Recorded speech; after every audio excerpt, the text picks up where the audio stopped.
Eu fico muito feliz que dessa vez o pessoal abriu os olhos para isso, né? Porque em 2014 houve essa invasão e ninguém o pessoal falou nada. Acalmou. E eu acho que justamente o Putin invadiu dessa vez porque ele achou que ia acontecer a mesma coisa. Aliás, esse foi um dos grandes erros do Putin, né? Foram os 3 grandes erros dele. Erros de cálculo. Ele achou que a Ucrânia ia estar tão fraca agora em 2022 como estava em 2014. Ele achou que o exército dele ia estar muito mais bem preparado do que estava efetivamente agora. E ele achou que a comunidade internacional não ia interferir como não interferiu em 2014. Porque a verdade é que o Putin se ferrou completamente nessa guerra. Mesmo que ele chegue a ganhar a guerra agora, ele se ferrou completamente, destruiu o exército dele todo. Tem o que ele tinha de fama de segunda potência de exército, segundo exército ficou mais mal, potente. né? Porque a Ucrânia é daquele tamanhinho, tá resistindo a um país, ao segundo maior exército, ou a segunda maior potência, talvez, militar do mundo. E a Ucrânia é um país pobre, né? É um dos países mais pobres da Europa, a consequência ainda da época do comunismo, né? Então, conseguiu segurar, e no início, o pessoal, muita gente acha que segurou porque o Ocidente mandou armas e coisa e tal. Também por causa disso, né? Também por causa disso, mas no início segurou sozinha. Porque quando começou a invasão, a Ucrânia pediu ajuda dos Estados Unidos, da Europa e coisa e tal, lembrou até do Acordo de Budapeste, né, que é esse acordo que foi assinado pelo Clinton lá atrás, que foi quando a Ucrânia abriu mão de suas armas nucleares em troca da garantia dos Estados Unidos, da Inglaterra e da Rússia, de que se ela fosse atacada, ela seria protegida, né? Então os Estados Unidos têm um tratado ativo que deveria proteger a Ucrânia e meio que não fez nada, né? E então pediu ajuda e coisa e tal, mas num primeiro momento, qual que foi a preocupação do pessoal? Todo mundo achava, até eu achava isso, que a Rússia ia ganhar a guerra muito rápido. Ia chegar, invadir, tomar tudo, passar o trator, tomar. Aí pensa os americanos, né? Eu vou botar uma arma grande lá, uma arma poderosa, uma arma moderna lá, os russos vão ficar com essa arma. Vão acabar invadindo, vão tomar a arma, vão ficar com essa arma.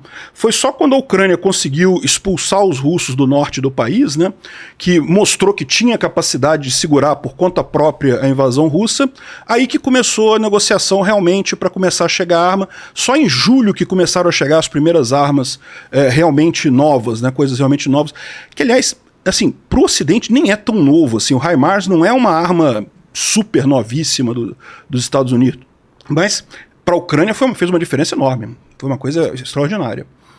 Aí, sem dúvida alguma, a partir desse momento, a partir de julho ali, que realmente começou a fazer diferença as armas, né? E você estava falando que uma coisa que foi determinante foi aquela coisa porque tinha um presidente na Ucrânia que era mais... falavam que era um marionete do Putin. E aí ele é derrubado? O que aconteceu? Não, é um processo que vem desde 2002, 2004. Tá? O que aconteceu? E como eu disse, a Ucrânia, ela, depois da separação, ela seguiu com vários presidentes e coisa e tal, tem o grande mérito de ter tido vários presidentes diferentes, uma democracia de verdade. Que funcionava. Ao contrário de Belarus, que sempre teve o Lukashenko como presidente, e a própria Rússia, que teve o Yeltsin, depois o Putin, e basicamente não mudou mais, né? Teve Medvedev em determinado ponto, mas Medvedev era aliado do Putin, né? Mas enfim, o que aconteceu? Em 2004 teve a Revolução Laranja na Ucrânia. Os ucranianos queriam se unir à União Europeia, participar da Europa mais e se distanciar da Rússia, já era a maior parte da população naquela época, e o candidato deles, que era o Yanukovych, era o pró-Rússia, era Yushchenko. Ele era o pró-Europa, e ele ganhou a eleição, mas foi confuso, tá? A eleição ela deu o resultado para a Rússia, para o pró-Rússia, mas a Suprema Corte viu que tinha um monte de irregularidade, fraudaram pra caramba um monte de urna e coisa e tal, aí reverteram a eleição pro cara pró-Europa, né? E o Putin não ficou feliz com isso, ele não gostou, mas a população fez muito protesto na época, a Revolução Laranja, muito bacana, o cara conseguiu assumir. Só que ele conseguiu assumir numa situação em que ele não tinha apoio no Congresso, não tinha apoio na Justiça. Então ele, como o STF deles lá não era favorável a isso, é todo mundo pró-Rússia também. Então ele governou a Ucrânia, fez o acordo para entrar na Comunidade Europeia, mas não conseguiu cumprir isso daí de fazer realmente a entrada na Comunidade Europeia, né? Quando chegou em 2010, tinha outra eleição.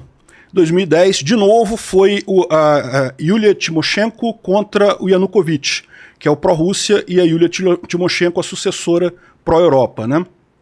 E daí, de novo, muita acusação de fraude na eleição, muita acusação de problema e coisa e tal. E, de fato, né, a Rússia ela é especialista em fraudar a eleição, esse tipo de coisa, então existe a chance de ter isso mesmo. Só que dessa vez a Suprema Corte não se meteu, e daí ganhou o Yanukovych, que é o pró-Rússia lá da história, né? E ele governou durante um tempo, mas dessa vez aconteceu uma mudança. O Congresso passou a ser mais pró-Europa, e o povo continuou pressionando para entrar para a comunidade europeia, para romper com a Rússia e entrar para a comunidade europeia. E daí o Yanukovych, no primeiro momento, aceitou, ele começou realmente a negociar e coisa e tal, e chegou a ponto de ter um acordo pronto para ele assinar para virar um país candidato para começar o processo de entrada na comunidade europeia. Quando chegou neste ponto, ele voltou para trás, disse que assinou um acordo muito melhor com a Rússia, não sei o que lá. Isso foi final de 2013. E aí a população ficou revoltada. A população ficou revoltada porque o Congresso foi enganado. Tinha um projeto de lei no Congresso que ele desobedeceu para fazer isso, enfim. Ele acabou traindo a legislação lá e a própria população da Ucrânia. Daí começou o grande protesto de 2014. Na verdade começou em 2013. No final de 2013, quando foi janeiro de 2014, teve grandes confrontos, polícia, foram um total de 130 mortos no total, polícia matando estudante na praça, uma coisa terrível, né? Então, finalmente, em fevereiro de 2014, o Congresso da Ucrânia se reúne e vota o impeachment dele, votou o impeachment do cara. No que votaram o impeachment dele, ele fugiu para a Rússia, com medo do que ia acontecer com ele se ele ficasse lá, pô, população, todo mundo revoltado, eu deixei de ser presidente, fugiu para a Rússia. Então o Congresso declarou a vacância e botou o presidente da Câmara como presidente, convocou novas eleições, que ganhou o Petroshenko, né, que é outro cara pró-Europa também, e, enfim, que era o presidente antes do Zelensky. E aí que o Putin ficou chateado. Por quê? Porque ele diz que foi um golpe isso. Mas não foi um golpe, foi uma votação de impeachment. Impeachment é impeachment, tá na lei, igual aqui no Brasil. Já tivemos 2 aqui no Brasil. Tem um processo, né? Tem um processo, foi lá, o Congresso votou, teve a coisa. E além disso, o cara fugiu. Então, ou seja, o cara fugiu, acabou a vacância do cargo, né? Então não tem nenhuma razão para chamar o que aconteceu na Praça Maidan de golpe, né? Foi um protesto popular muito pesado, muito forte, coisa e tal, e o Yanukovych acabou vazando. Só que aí o Putin resolveu partir para outra cartada, né? Ele resolveu, na visão dele, o que ele disse que fez na época foi ajudar movimentos separatistas, mas não foi isso, porque nunca houve um movimento separatista no Donbás e na Crimeia, né?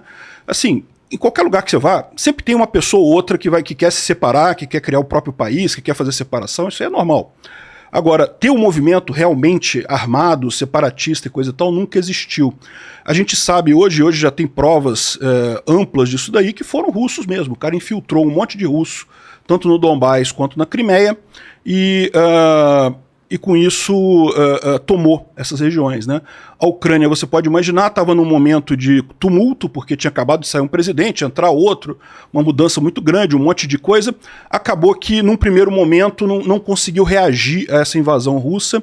Então, os russos tomaram a Crimeia na época, tomaram uma parte do Donbás grande ali, mas aí, logo em seguida, começou a reação ucraniana. Os ucranianos começaram a empurrar os russos, né? É que nesse mapa não dá para ver ali, perto de Donetsk, tem as cidades de Sloviansk e Kramatorsk. Vamos pegar outro mapa que mostra as cidades, né? De repente ele procura lá. Mas aí, ou seja, essas cidades chegaram a estar na mão dos russos, foram liberadas pelos ucranianos. A própria Mariupol. Mariupol chegou a estar tomada pelos russos e foi liberada pelos ucranianos também naquela época, né? E aí o que aconteceu? O Putin viu que ia perder, que os ucranianos iriam liberar totalmente o Donbás e poderiam até entrar na Crimeia, né? Liberar a Crimeia também. Aí começou esse papo de fazer paz, não vamos fazer paz, acordo de paz, resolver diplomaticamente. Aí o Obama entrou nessa também, falou que não, para aí, vamos parar com essa guerra, vamos fazer acordo de paz e coisa e tal. E pronto, a Ucrânia entrou nessa roubada em 2015, né? Então foram 3 acordos de Minsk, porque o primeiro foi assinado, aí a Rússia descumpriu, o segundo foi assinado, a Rússia descumpriu, o terceiro foi assinado, aí ficou. E ficou uma parte ali do Donbás, que é aquela parte mais escura que você está vendo no mapa ali, ó, perto de Donetsk e Luhansk, né? O Donbás é Donetsk e Luhansk. Tá. E a Crimeia ficaram nesse acordo de paz, mas assim, não é que a Ucrânia reconheceu isso como sendo da Rússia, né? Simplesmente, a Ucrânia considera como dela isso aqui. Aliás, todos os países do mundo, com exceção de 2 ou 3 aí, reconhecem isso daí como território ucraniano. Mas iam parar a guerra e negociar. Só que negociar não vai, né? O Putin não aceita voltar atrás em nada, né? E o que aconteceu foi justamente que ele usou esse tempo justamente para melhorar o exército, chamar mais gente, comprar mais armas, preparar mais coisa. Então ele fez uma grande reforma no exército, na verdade, de 2014 em diante. Então ele achava que ia ter um exército muito bom, né? E esses são os erros dele. Ele achou que ia ser tão fácil quanto 2014, que a Ucrânia está fraca como em 2014, mas aí a Ucrânia também fez isso, né? A Ucrânia também se preparou para isso. Ela percebeu que muito do equipamento que ela tinha era equipamento soviético velho, muitas das forças armadas tinham uma estrutura soviética e muito inferior no final das contas, então decidiram modernizar o exército. Começaram a aprender com o pessoal da OTAN, com o pessoal do Ocidente, né? E comprar armas melhores e coisa e tal, realmente renovar o exército ucraniano. O Putin não esperava isso. Ele não esperava que o exército ucraniano estivesse melhor, ele achava que o exército dele estava melhor do que realmente estava, porque a verdade é que a corrupção na Rússia é muito grande, e exército é um dos lugares melhores para você fazer corrupção que tem, né? Para pensar, né? Não, você compra um tanque que vale não sei quantos milhões. Se você nunca usar esse tanque, você comprou aquilo ali, ele fica dando voltinha, coisa e tal, então você pode comprar um negócio mais porcaria, que você não vai usar mesmo. Aqui no Brasil deve ser uma festa. Imagina, eu não sei de nada. Supostamente. Mas, por exemplo, comprar pneu, né? Você pode comprar um pneu meio porcaria, muito mais barato do que o real, que se você não precisar numa guerra, tanto faz. Fica ali o negócio. Mas aí, ou seja, lá na Rússia teve muito disso, inclusive de achar que estava super armado e super bem armado e não estava. Super foda e não estavam. Quando o negócio chegou, a gente tem várias imagens da coluna russa que entrou pelo norte, ali por Belarus, né? E acabou que os pneus estouraram tudo, os pneus dos caminhão russo lá, porque na hora que botou mesmo a coisa para aguentar o tranco ali de uma guerra, não aguentou, né? E a outra coisa era a comunidade internacional, que realmente o Putin não esperava que Europa, Estados Unidos fosse ter essa reação, né? E é realmente uma coisa curiosa, uma coisa que não dá para explicar muito. Por que não teve essa reação em 2014 e teve agora, né? Tem um monte de explicações. A explicação que eu acho que é a mais razoável nisso daí é justamente pela internet, né? Em 2014, você já tinha, lógico, internet, já tinha muita coisa, mas não tinha essa comunidade de gente conversando sobre um monte de coisa aí. Poxa, eu faço meu programa todo dia lá falando sobre a Ucrânia, então você começa a conhecer um monte de gente lá, de ucranianos, do pessoal que está lá, e todo mundo fala, todo mundo troca informação, troca ideia, então assim, a gente está virando uma aldeia global mesmo, todo mundo conversando com todo mundo, né? E aí dessa vez ficou muito óbvio o absurdo que era a coisa, né? Então, acho que esse foi o principal fator, mas aí realmente saber por que teve essa mudança é difícil. É uma coisa que eu acho, a minha impressão, que pegou até os líderes da Europa e dos Estados Unidos de surpresa. O Biden não esperava isso. Não esperava que o povo americano fosse se comportar como se comportou, tão a favor da Ucrânia, pressionando ele para ajudar a Ucrânia. Tanto que a primeira reação do Biden foi oferecer carona para o Zelensky, né? Falou para ele que, pô, se tu quiser, eu dou um jeito de tirar você da Ucrânia, te colocar em segurança aqui, e tu faz um governo no exílio e não sei o que lá. Aí, pô, ia acabar a Ucrânia, né? No momento que fizesse isso, tirou o Zelensky e acabou a Ucrânia. Foi a famosa frase do Zelensky, isso foi no dia 26 de fevereiro. A guerra começou 24 de fevereiro. No dia 26 de fevereiro, o Zelensky falou publicamente, não, eu não preciso de carona, eu preciso de munição. Me manda munição. E também foi quando a gente começou a ver essa outra faceta, que eu acho que contribuiu muito para isso, que é a excepcional capacidade de comunicação do Zelensky. Isso foi. O Zelensky é um ator, né?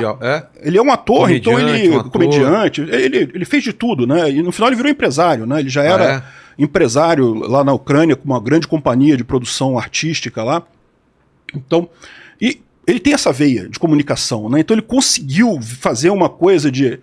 aquele negócio dele andar com uma camiseta de guerra o tempo todo e coisa. Então ele fez uma coisa para realmente impressionar. E acabou dando certo, né? Trouxe a opinião pública do mundo todo a favor da Ucrânia, né?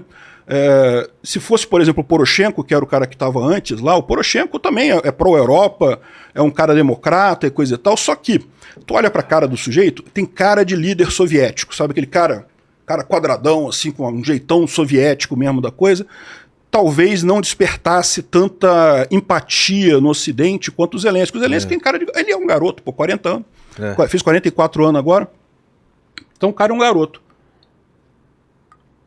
Isso certamente ajudou. Era uma coisa que o Putin achava que ia favorecer ele, o Zelensky como um presidente que não tem uma experiência muito grande, mas no final das contas, no ponto central foi justamente a questão de convencer o Ocidente a ajudar, né?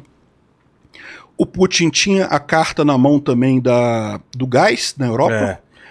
Que a dependência estava cada vez maior e com aquele segundo gasoduto ia ficar... inclusive... Não sei quem alertou, foi o Trump que alertou dessa dependência da Rússia? Sim, o Trump falou sobre isso realmente, que a Europa estava seguindo num caminho muito preocupante com esse negócio de depender do gás russo, né? E até uma coisa só fechar a torneira... Pois é, exatamente. Foi isso que o Trump ameaçou. O Putin ameaçou. O Putin chegou a ameaçar isso aí. No inverno de 2022 para 2023, ele chegou a ameaçar, ia fechar alguns dias o gasoduto e coisa e tal. Mas aí, ao contrário, né, justamente porque teve essa revolta tão grande que a população viu, não podemos ficar parados. Aí a Alemanha fechou um acordo com os Emirados Árabes Unidos, com o Catar, para fornecimento de gás liquefeito, né, gás natural liquefeito, e daí pronto. Aí, o mais arriscado foi de 2022 para 2023. Conseguiram passar por esse inverno sem problema. Agora esse inverno já tá mais a coisa já está mais preparada, já está mais tranquila, e quem se ferrou nessa foi o Putin, né, porque o Putin, a grande fonte de renda dele era a Europa, com a venda de gás ali para a Europa, e agora ele está tendo que vender para a China, está tendo que vender lá para a Índia e coisa e tal. Mas repara, é muito mais complicado, é muito mais longe, né? Os gasodutos são mais complicados, tem poucos gasodutos para lá, mandar de navio é complicado, então, ou seja, ele perdeu um mercado excelente, que é a Europa, cliente rico. Pô, todo mundo quer cliente rico, né? Você acha que ele não contava com isso? Ele não contava. Ele achava que ia acontecer igual 2014, que o pessoal ia fazer pressão para não, para aí, vamos fazer um acordo de paz e não sei o que lá.